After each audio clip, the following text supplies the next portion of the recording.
Running back Adrian Peterson is number 12 on the list for the most career rushing yards in the NFL, in NFL history. But right now, he's using his talent to bring awareness to gun violence and also to mold young athletes for a brighter career. Next month, he will help lead the Stop the Violence Peace Walk. Peterson's passion for the Peace Walk stems from his personal experience of losing his brother to gun violence, and that was here in Houston in the Sunnyside community. Now, his brother's murder case remains unsolved. Also, Peterson is now taking action to provide young people the resources they need to succeed in athletics. We welcome Adrian Peterson to the Factor and Censor. Glad to have you here, sir. Thanks for having me. All right. Now, many people didn't know that you lost a brother. Yes. That was several years ago. Tell us a little bit about that.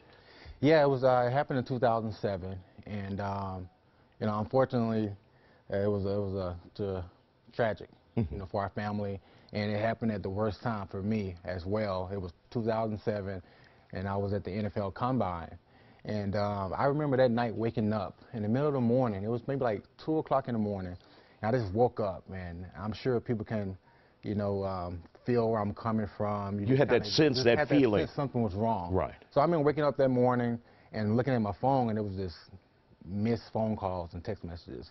And one of my cousins called and broke the news to me that he was gunned down, Sunnyside, Houston, after a carjacking. And the sad thing about it is that he actually got out of the vehicle to try to run from the scene, and they shot him down from the back. And this murder, still till today, remains unsolved. Yeah, it's unsolved. It's really unsolved still to this day. And I know here in Houston and surrounding areas and really across the world, there's so many murders that go unsolved. And, that's one of the main reasons that, I'm getting involved with Stop the Violence and the No More Bloodshed movement. Now, have you had a chance to reach out to HPD and say, can you guys take a second look at this, or even Crime Stoppers and say, my brother was killed, we're looking for justice? There's that hole that you cannot fill. Yeah, it's something that me and the family have discussed, and I haven't had the opportunity here recently to speak back to my stepmother about the situation, and but it's something that we tried a year after the situation happened, and but it's time to kind of revisit that. Now, the Stop the Violence movement, no bloodshed.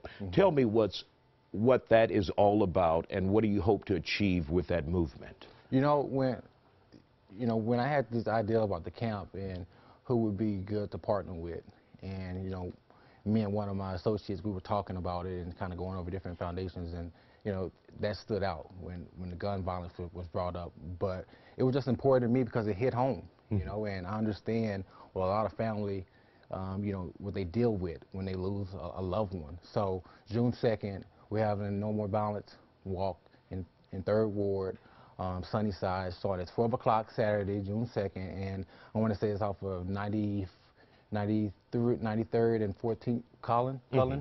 And so, we're just going out there to bring more awareness to the violence, the senseless violence that has taken place.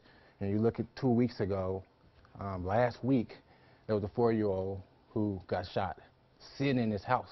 Right. And just 2 weeks ago, an 8-year-old passed away from a gunshot to the head, and that happened back in March. I want to say March 1st. So just to bring awareness to it, because I still have that void that's not filled with the loss of my brother. When you see many senseless acts of violence, how does that affect you, knowing that families are torn apart or are left with that void, just like your family with your brother? It hits home. You think about right here outside of Houston, in Santa Fe, what took place there.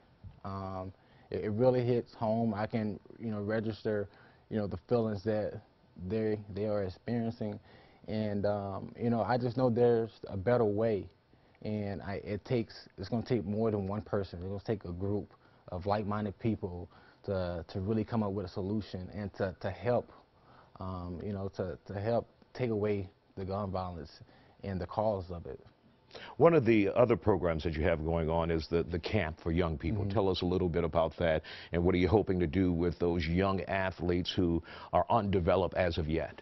Yeah, so June 9th, we will have the youth camp, and June 10th would be the high school exposure camp. So that'll be mostly for the 9th to 12th graders.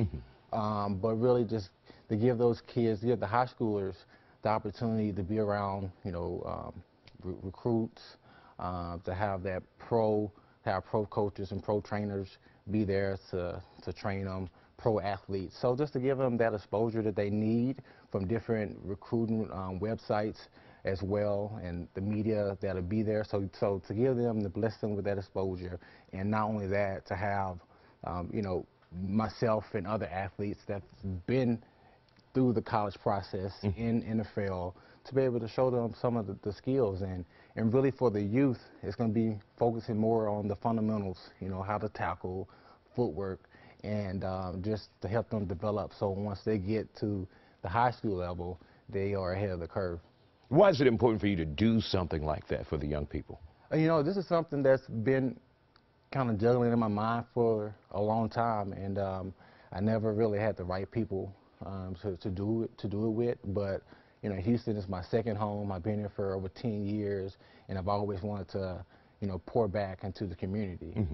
So this is the first annual Adrian Peterson camp, and I look forward to 10 more years of doing this. But it's very important to me just to be in a position to not only teach these youngsters about football and bettering their craft, but also just about life. I feel like there's a lot of things that I like to speak on when I talk to the youth and the high schoolers, that could make them shift some things that might be going through their minds. And in the last 10 seconds, what's next professionally for you? You want to give us a scoop here? I don't know. I'm training hard, and I'm keeping my body ready for whatever comes next. Like I say, Houston is my second home, so it would be lovely to come back home. But I'm just making sure I'm keeping my body ready to roll whenever I get that phone call. All right. Message to Texans. Thank you, sir, for coming on the Fact House Center. We appreciate you.